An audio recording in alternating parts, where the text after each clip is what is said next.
오늘은 바울복음 10강 마지막 강의입니다. 복음은 우주 변화를 의미한다. 그 세 번째 말씀을 드립니다. 세 번째, 창조세계 자체의 변화에 대해서 알아봅시다. 바울은 개인의 변화는 물론이고 예수님께서 그들 안에서 새로 육체를 입고 계시는 공동체, 즉 예수님께 헌신한 사람들의 공동체의 변화뿐만 아니라 우주, 코스모스 자체의 변화를 갈망하고 있습니다. 이 소망에 대해서 바울은 철저히 묵시적입니다. 다시 말해서 요한계시록을 기록한 요한이나 특히 계시록 21장 1절로 22장 5절을 보세요.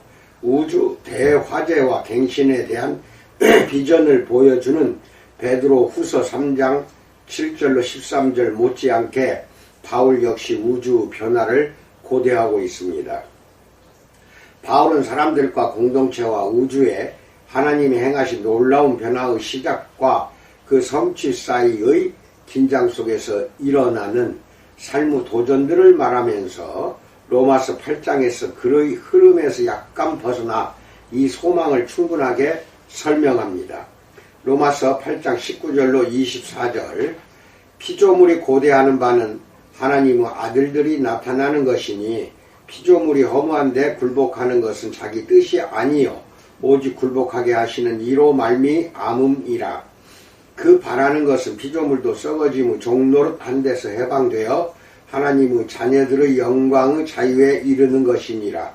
피조물이 다 이제까지 함께 탄식하며 함께 고통을 겪고 있는 것을 우리가 아느니라. 그뿐 아니라 또한 우리 곧 성령의 처음 익은 열매를 받은 우리까지도 속으로 탄식하여 양자될 것 곧 우리 몸의 속량을 기다리느니라. 우리가 소망으로 구원을 얻었음에 이렇게 말합니다. 바울은 개인이 그리스도의 영광을 본받는 것으로 변화되는 것과 우주 자체의 변화 사이에 존재하는 신비로운 상호 연결에 대해서 말하고 있습니다. 우리의 유한한 육체는 그 자체가 창조의 일부분입니다. 그래서 그 상호 연결은 창조된 존재로서의 우리 본성에 내재되어 있고 하나님의 보다 큰 창조 세계에 절대 필요한 구성 요소입니다. 하나님 나라의 최종적 성취를 바라는 우리의 탄식은 물리적인 피조물 전체도 함께하는 탄식이며 사망의 최종적인 멸망, 고린도전서 15장 25절로 26절은 우리의 몸뿐만 아니라 전체 피조물을 위한 갱신과 해방의 좋은 소식입니다.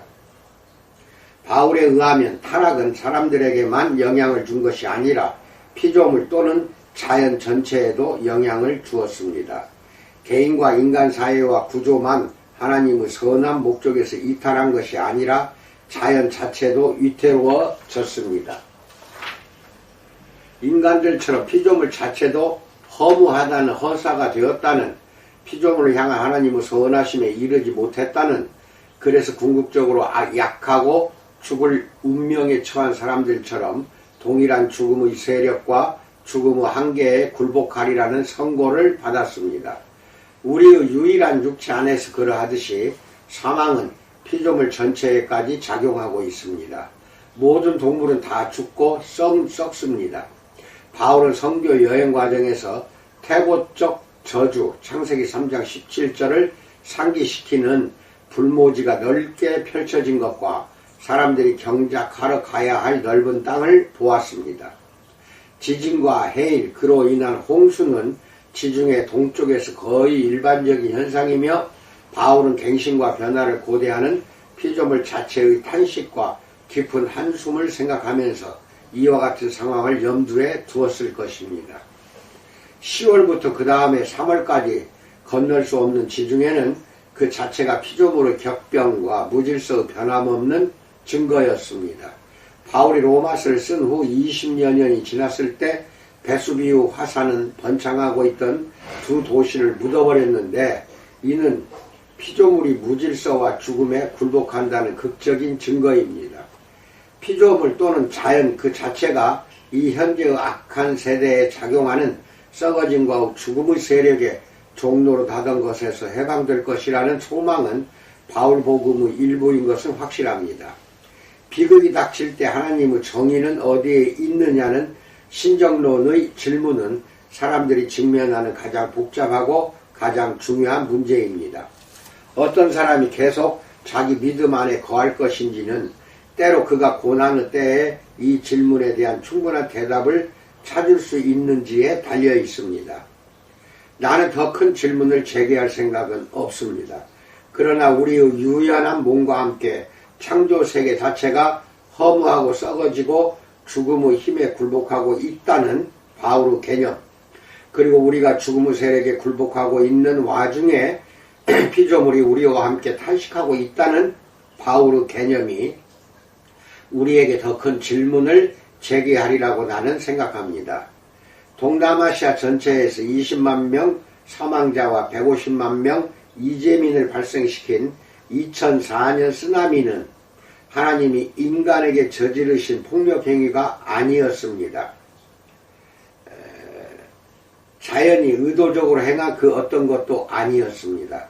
그때 발생한 쓰나미는 자연 자체가 죽음과 허무한 데 굴복한 표지였으며 하나님께서 인간과 창조 자체를 구속해 주시기를 갈망하면서 자연이 탄식한 사건이었습니다.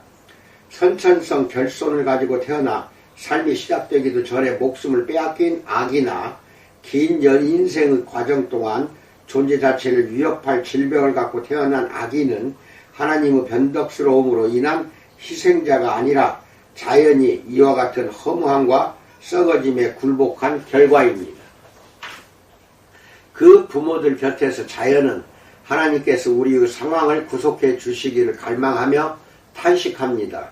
두 가지 경우에 모두 하나님의 영도 말할 수 없는 탄식으로 간구하시는데 로마서 8장 26절 비극을 의도하시는 것이 아니라 완성, 컨슈메이션의 날이 오기를 기도하고 그 날을 바라는 사람들과 함께 하십니다. 좋은 소식은 구속이 실제로 일어날 것인데 이 구속은 현재 엉망이 되어 있는 전체 세상을 포함한다는 것입니다. 그리스도 안에서 새롭게 된 인간이 사망에서 벗어나 영원한 존재로 변화될 때 하나님의 자녀들이 모든 죽음의 세력에서 해방되는 영광스러운 일에 피조세계도 참여할 것입니다. 그때에는 존 돈의 말대로 사망 너는 죽을 것이다. 이제 그리스도 안에 있는 새 사람은 소망해야 합니다. 이는 현재의 모든 불행을 해결하기 위해 하나님이 행하시는 변화를 받아들이는 일에 온전히 헌신하는 사람들이 소극적으로 기다리고 있는 소망이 아니라 적극적으로 갈망하고 있는 소망입니다. 이제 그때까지 마음을 높은 곳에 두고 우리는 그 나라를 위해 동경하고 탄식해야 한다. 사랑스러운 고향 예루살렘을 구하라. 바벨론 강가에서 길고 긴 포로 생활 내내 라는 시를 마지막으로 드렸습니다. 이상입니다. 오늘까지 10번에 나누어서 바울 복음을 살펴보았습니다. 내일부터는 또 다른 말씀으로 여러분에게 다가갑니다. 잘 들으시고 여러분 것으로 만드시기 바랍니다. 오늘 하루도 우리 주님의 축복 속에서 잘 지내시기를 축원드립니다. 감사합니다.